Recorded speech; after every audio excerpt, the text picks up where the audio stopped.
All right, welcome to Metro Magic. We're gonna make this coin pop into this water bottle. Jeff, are you ready? I'm ready. All right, take a look. There it is.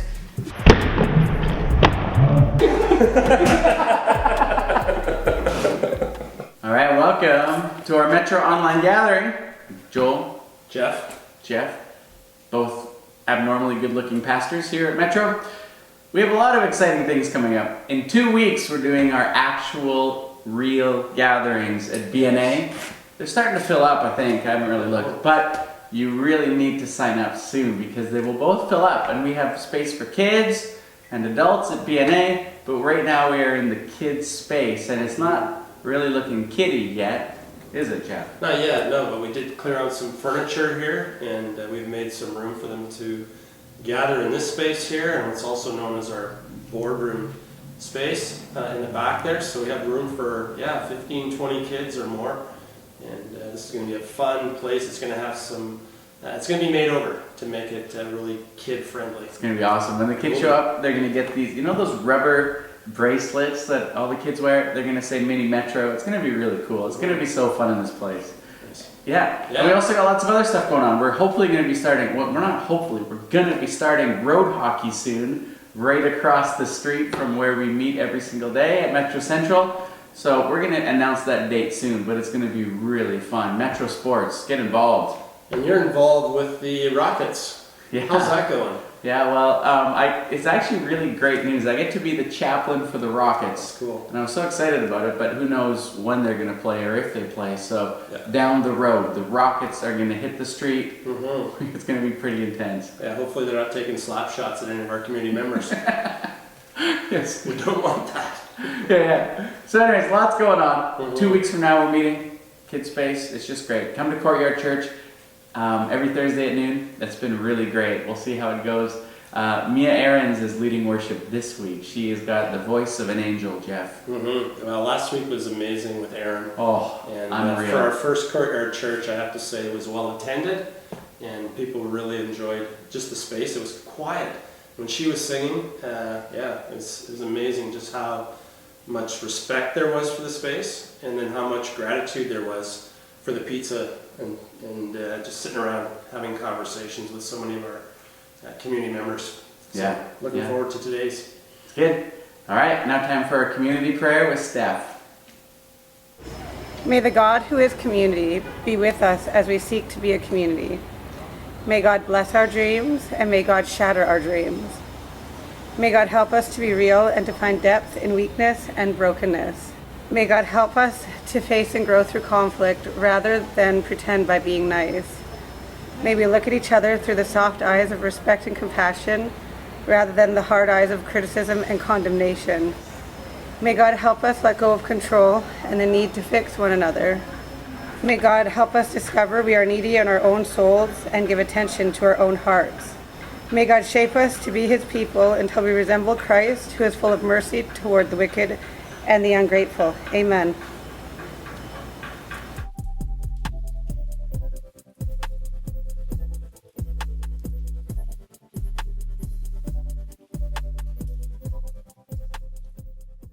Well, hello, Metro family. This is our second last online gathering, hopefully ever. Who knows, though. We're going to be meeting at BNA in a few weeks from now, and we're really excited about that. We know that all of you can't be there in person, but we're going to be live streaming on Instagram and Facebook and posting our videos on YouTube like we have been doing all along. But finally, we'll be talking to real people. It's going to be wonderful. We're really excited about that. We want to talk about kind of what's going on in the world right now. And let's just be really honest about where we're at. There's an election coming up in the US, and I know we're in Canada, but a lot of what happens there affects us, doesn't it? And there's a lot of just division that we're seeing, and a lot of division that we're feeling. Probably lots of people in your community have different opinions than you. They might be very strong. And how do we sort of move forward in unity as a body? There might be a Canadian election, much less heated, much less divided, but still. And we also have a lot of movements that have been rising up. Black Lives Matter, just a lot of protest happening and pro-sports. And everybody sort of has a feeling or a stance or an emotional reaction to so many of the things that are going on. With vaccinations coming, with COVID, with the mask sort of rhetoric going on, everybody has just their own journey. And everybody has their own set of beliefs. But then how do we come together in unity? We desire, and what Graham has been talking about, is that we want to come forward and build up the saints and walk forward in beautiful unity. But how do we do that when we all have very different thoughts on a million different things in the world? And I think the Bible provides a really beautiful way for us to move forward. We went to Africa about 10 years ago with World Vision, and we walked into this place that I've never seen before in my life. We had just traveled for 8 hours in this Land Rover and showed up in the middle of the African plains, and there was all of these women waiting for us. I didn't really pay much attention to where we were or what we were doing, and we came across these Maasai women. Maasai women have beautiful, colorful dresses, shaved heads, and just beads, beautiful beads everywhere. And lots of times they'll have golden, almost like necklaces, and sometimes their necks get stretched. Beautiful looking women just in the middle of this place with huge smiles awaited us. And they sat us down and they presented to us a meal. And this meal looked absolutely disgusting to me. It was rice, which was good, but then it was the leg of a goat right there, still with the fur on it. And me and Melissa, we looked at each other and kind of did a sideways smile. And then we began to eat this food, and they were all staring at us. They were smiling. We ate all the food, and when we handed the plates back, our interpreter explained that no Westerner would ever eat their food, and that they were so encouraged and blessed by us. And then they handed us chai tea. Now this is a different thing for me. You got to understand that unpasteurized dairy for me, it will make me delirious. I will have explosive digestive problems. If I drink what they just gave me, I'm done. I am sick for days. I'm a mess. And so they hand it to me, and Melissa looks at me, and I'm like, oh man, how are we going to get out of this? At that moment, this sounds like a made-up story. I promise you this is true. At that moment, the ladies start yelling, and we look up into the sky, and a swarm of bees descends upon this area that we're in. And our bodyguard yells, "To the Jeep!" And so we all jump into the Range Rover. We shut the doors, and I'm in there with my chai tea, and I look down, and there's my water bottle, empty. And I thought, here's my opportunity. So I take my chai tea, I empty it into my water bottle. 10, 15 minutes later, the bees have moved on. We get out of the vehicle, and I hand my empty cup to the ladies, and I say, thank you very much. It was like a gift from God, those bees, I'll tell ya. But then we did church with these ladies, and we went underneath this enormous tree, and we all held hands, and they started just praying and worshiping Jesus. It was so touching. Then they told us their story. This wasn't just a church. This wasn't just a group of ladies in the middle of the African plains. This was an HIV commune. All these ladies had HIV. And each one of them, in their own villages, had been cast away. You see, when you get HIV in their villages, what it meant was that their spouses instantly left them. Their families instantly disowned them. You couldn't go to church. The HIV diagnosis changed everything about your life. They lost everything, and everyone they knew turned their backs on them. So they all met together in this place. They were there to support each other, but they had also a very different vision of what they were doing. They were raising goats and chickens with the purpose of selling them in the markets so that they could buy HIV medication, antiretrovirals. And what they did with these was that they would go to the people in their village who disowned them, And many of them were getting HIV themselves. And they would give them the medication. And they would walk them through the process of reconciliation. The people that disowned them, they went and rescued and hugged them and welcomed them into community. Instead of being hurt and full of anger and bitterness, they decided to turn that into beautiful redemption. They taught me so much. Romans 12 is the roadmap that Paul gives us and the Roman church on how to live amongst a divided world. This is what he has to say. He says to honor others above yourself. To view people with different stances on things than you on a pedestal. Honor them above yourselves. To practice hospitality. He says to bless those who hurt you. To bless those who might put you down. He says something so profound. He quotes Proverbs 25, and this is what he says. If your enemy is hungry, feed him. If he is thirsty, give him something to drink. In doing this, you will heap burning coals on his head. You might be thinking, whoa, Paul, what? You just said something very different. You just said, honor others above yourself. You just said, bless those who persecute you. And now you're saying, feed them, but in doing so, it's burning coals. You see, to our Western minds, what we hear is hurt them, pay them back, do this nice deed, but in a biting way with bad motives. That's not what Isaiah meant. That's not what Paul means. That's not what Solomon meant. This is what he meant. You see, back then, burning coals were the sign for purification. They used to take burning coals and place them on top of iron ore in order to purify it and burn away impurities. And their food, they didn't have refrigeration. And so lots of times they would purify it with burning coals to get rid of all the dangerous bacteria and the things that were festering. What Paul is saying here is love them, and in doing so, it will purify them. It will save them. It will make them more like Christ. This is a powerful thing that he is saying.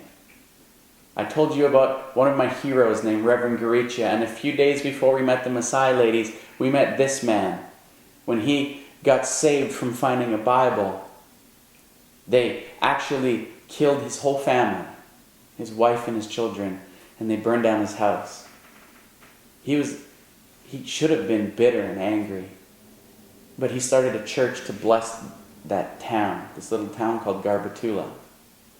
And when drought came, he still had food and he had water. And as the children of the men that had killed his family were dying themselves, he could have easily just said, this is what you deserve. You killed my kids, now I'm going to watch your kids die. But he didn't do that. He brought the food and the water into his church, and he opened the doors to the community. And he said, come. He saved their children. He saved the whole town. And as we were meeting with Reverend Garicia and his church, there were hundreds of faces in the windows looking in. And we asked him, we said, why are they doing that? Why are they watching us so closely? And he said, they're reading our lips because they want to know about Jesus. You see, he fed them, he saved them, and he heaped burning coals on their head. He purified them. It is only when we actually love in action and in truth that our words have power. He demonstrated that so perfectly for me that day. And this is to be us. You see, when Solomon said, love your enemies, he used this interesting Hebrew word, sane. It's not the typical word for enemy. It's a word that means hate. It's a strange choice here. Sane. The reason that he chose that word is because he's not talking about a geopolitical enemy, not an enemy like ISIS, or somebody who is directly opposing you and trying to hurt you. The word here that he chose was somebody who has hurt you and has really emotionally damaged you. He's saying this is somebody who has created division in your life. This is somebody that you know, Sane. Not an enemy, somebody that you know. Maybe somebody in your family. Surely somebody in your town. You see, there's a lot of hurt that's going on in our town, isn't there? There's just what divorce always causes separation, doesn't it? And we sin, and so that creates hurt in each other. And what happens when we sin is that there's little bits of death that follows that. And that creates grief in us and others. So when he says love your enemies, he's not talking about the Taliban. He's talking about maybe your spouse. Maybe a sibling or a parent. Maybe your neighbor. And what he is saying is love them, and this is the antidote. When they have a need, it's your opportunity to step in. That's why we're told to practice radical generosity. We have a whole bunch of candy donated to us here at Metro. And it's been really cool to just walk the streets and hand out candy. You see, it's not radical generosity, but it is generosity. And it's amazing how just these little acts of love just change people's perspective, and we can sit down and talk to them and pray for them. There's a wonderful policeman that comes by Metro every day. His name is Woody. And he does so many things that are so intentional. He shows up and he has cigarettes, and this is currency on the streets. And whenever people come up to him and ask him for a cigarette, he's got so many just waiting, and he just hands them out to everybody that he can, that need them, that are having a really hard time. And for many of us, it's like, well, that doesn't sound like a real nice gift. But you have to understand that in his world, this is a radical act of generosity. I just spoke to a guy 15 minutes ago who said that he is the one policeman that he's ever met that understands him and that he'll listen to. And that he said, I call him sir because of the way that he treats me. You see, he gets out of his van and he walks around Metro with these tongs, and he just goes and he picks up garbage. He just serves all the people on the street by picking up their garbage for them. They look at him and they give him instant respect. You see, these words, these actions are burning coals. It's purifying them, and it's giving him a voice. One of my favorite speakers is a lady named Danielle Strickland, and she's amazing. She told the story of when she was in Winnipeg, and there was this brothel that was started right in their neighborhood, and all the people in their neighborhood picketed it and said, not in our neighborhood, get out of our neighborhood. But her and the Salvation Army Church had a different approach. They went over there every day and they brought cupcakes. They baked them cupcakes. And as they came out of the house, they just gave them cupcakes and they prayed for them. And they did this day after day. This gave them a voice. And many of these girls gave their lives to Jesus. And many of these girls left that trade. And in time, there was no one to work it anymore. And it left the neighborhood. You see, it was their radical generosity that was burning coals that purified them, that purified the whole neighborhood. And so we dream a couple of things for our community. Number one, that in your personal life, wherever you are at, that you are radically generous with people around you. That you actually just share of your time, which is valuable, that you really listen, and that you share what you have, that when people are in need, it's an opportunity. That we actually view everything that we have as being a gift from God to be generous with. And that you in your personal life have been given the antidote to separation and division. And we can use that. And then also for us as a community, we want to be radically generous. Right now, I'm speaking to you from our building on St. Paul. And right to the north of us these 10 city blocks. And it's my dream that we are radically generous with that 10 city blocks of people. That yes, we serve the street level community, and we'll do that with all of our effort.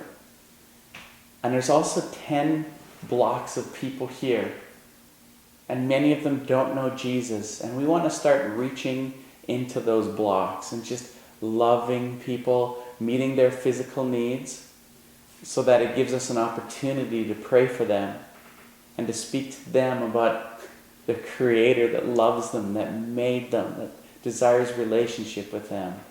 We want to be generous with them. We want to be generous with our children. When our children come into this place, we just want to just pour generosity and love and life into them. This is who we want to be. We just want to be a people that just lives this antidote. You see, Solomon also says in Proverbs, he says that when we refresh others with our words, that we will ourselves be refreshed. We want to be a people that just refreshes each other. Your server at the restaurant, just speak words of refreshment and life. If he or she did something wonderful or the service has been good, just say it. Actually speak it out. Just speak words of refreshment to teachers and principals. So many people feel so stressed. As we were leaving the school today, the principal was out on the streets just to make sure everything was okay, and I just stopped and I just said, hey, like, you're doing a great job. And you could just sense the tension just falling off of him, even for that moment. You see, we so often see beauty in others, but don't speak it. If we have a complaint, we'll quickly say that, but if we see something wonderful, we'll often withhold it. And it leaves people hurt and feeling like they don't really matter. So let me really encourage you with this word today. Paul quoted Solomon because it's powerful. He said, if your enemy is hungry, feed him. And that is the person that you know has any need, reach it. And this will be burning coals. It will purify them. It will give you a voice. This is a good word from Scripture. We sure love you guys. Don't forget to sign up for one of our services, 9 and 11. You'll have to sign up each week just to make sure we have the right numbers. And in this building, we've been preparing this to be a kids ministry location. It's going to be wonderful. Can't wait to see you all.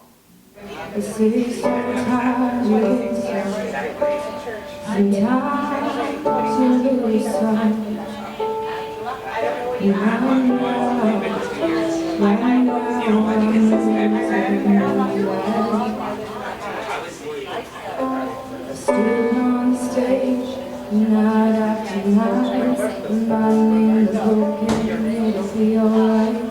But right now, oh right now, I just can't.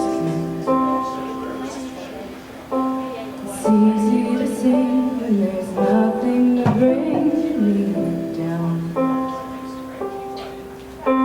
But what will I say when I'm held to the flame like I am right now?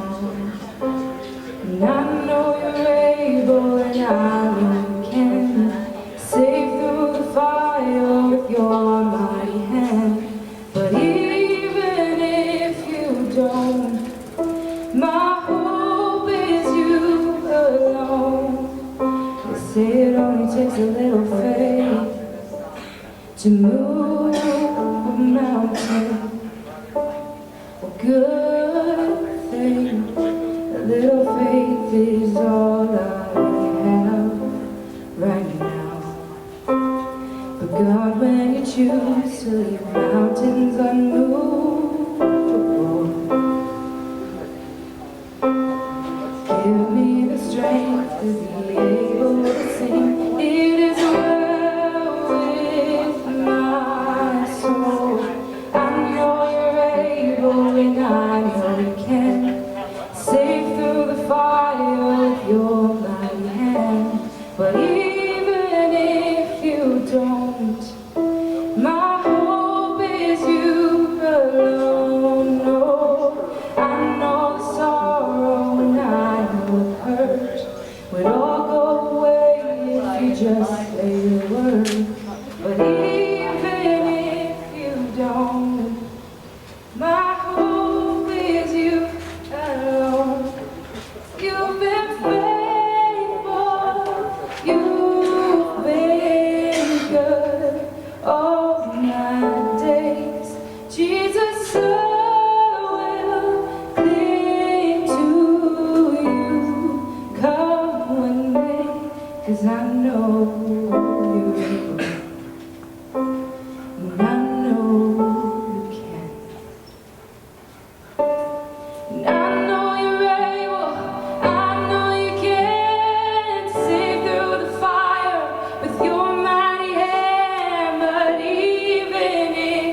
stone. My hope is you. It's well. Oh, sorry, guys. With my soul, it is well. It is well with my soul. All right, take a look. There it is.